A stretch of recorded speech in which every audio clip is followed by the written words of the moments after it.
Miniature panipuri gentleman. Lakshmi Nagar नामक गांव में भीष्मा नाम का एक आदमी पानीपुरी बेचता था।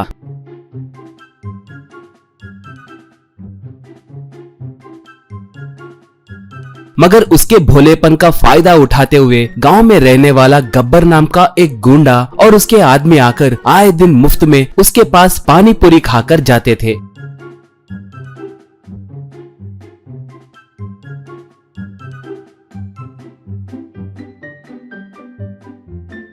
एक बार गब्बर भीष्मा के पास पानीपुरी खाकर, भाई भीष्मा, दिन ब दिन तुम्हारे पानी पूरी का स्वाद बढ़ते ही जा रहा है। हमें तो खाना खाने का मन भी नहीं कर रहा है। तीनों वक्त यही रहकर खाए तो अच्छा रहेगा कहकर हम सोच रहे हैं। कहा। तब वही मौजूद भीष्मा की पत्नी ललिता, हाँ हाँ, खाने का मन क्यों नहीं करेगा, मुफ्त के पानी पूरी है ना। वैसे ऐसे आए दिन मुफ्त में खाने के लिए शर्म नहीं है क्या, बोली। गब्बर तब, क्यों ललिता दीदी, आवाज ऊंची हो रही है। आए दिन तुम्हारे दुकान को आ रहा हूँ कहकर डर कम हो गया है क्या? क्यों? कहकर अपने आदमी के साथ मिलकर बेचारे भीष्मा के पानी पूरी रेडी को पूरा नाश करके चले गए। अगले दिन गब्बर अपने आदमी विजय से एक पानी पूरी की रेडी शुरू करवाया। नहीं, सबसे पहले आए 3 लोगों को पानी पूरी मुफ्त कहकर प्रचार करवाया। इससे लोग पानी पूरी के लिए गब्बर के पास जाने लगे।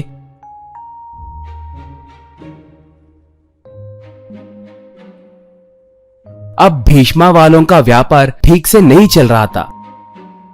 एक बार पानीपुरी के झगड़े के बारे में पता करके भीष्मा का भांजा राम उनके पास आया। राम तब, क्या मामा, आपके रहते हुए भी बात यहाँ तक आई क्या? कहा। भीष्मा तब, क्या करूँ राम, तुम्हारी मामी चुप नहीं बैठती ना। देखो अब भी उसकी गलती नहीं मान रही है। ऊपर से जब से उसने व्यापार शुरू किया है तब से कोई हमारे पास नहीं आ रहा है और ऊपर से वो वहीं बैठ रहा है। कहा। राम तब, देखिए उसे कैसे सबक सिखाना है मुझे अच्छे से पता है। मेरा भीम आए तो उसकी अकल ठिकाने लगाएगा, कहकर चला गया। अगले दिन विजय की दुकान खोलते ही तुरंत राम और भीम वहां आ गए।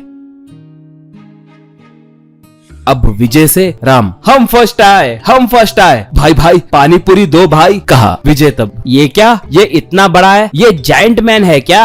वैसे भी ये कितना ही खाएगा, कहकर राम और भीम दोनों को पानीपुरी देना शुरू किया। भीम के हाथों में वो पानीपुरी कंचों के जैसे दिख रहे थे। देखते ही देखते दोनों मिलकर विजय के पानीपुरियों को खत्म कर दिए।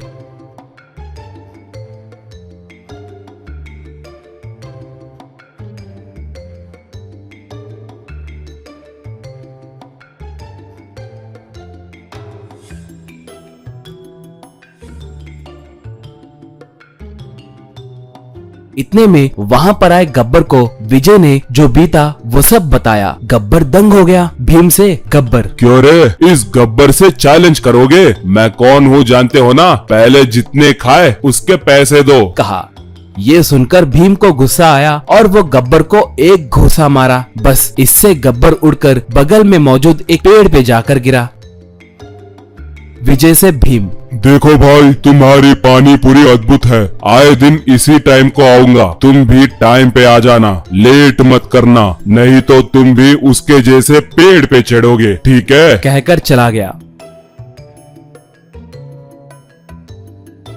पेड़ पे बैठा गब्बर, रे विजय, तुम कल 1 घंटा पहले आ जाओ, इसके अंदर दूसरा कोई पहले आएगा ना, तब ये लोग पानी पूरी खरीद कर खाएंगे। कहा।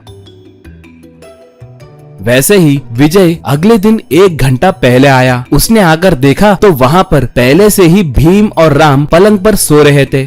अब विजय मजबूर होकर उन्हें पानी पूरी दिया। भीम पानी पूरी की रेडी को खाली कर दिया।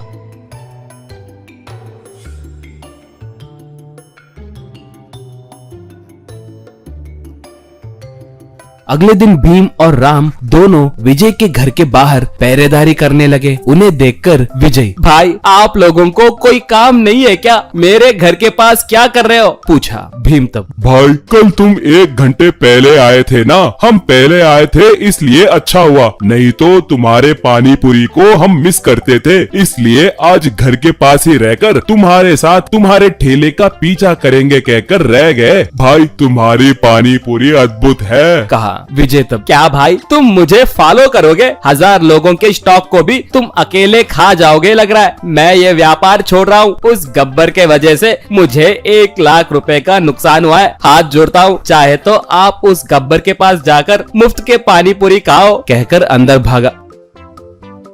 दोनों हंसने लगे। तब से गब्बर भी कभी भीष्मा के बंडी के पास नहीं आया।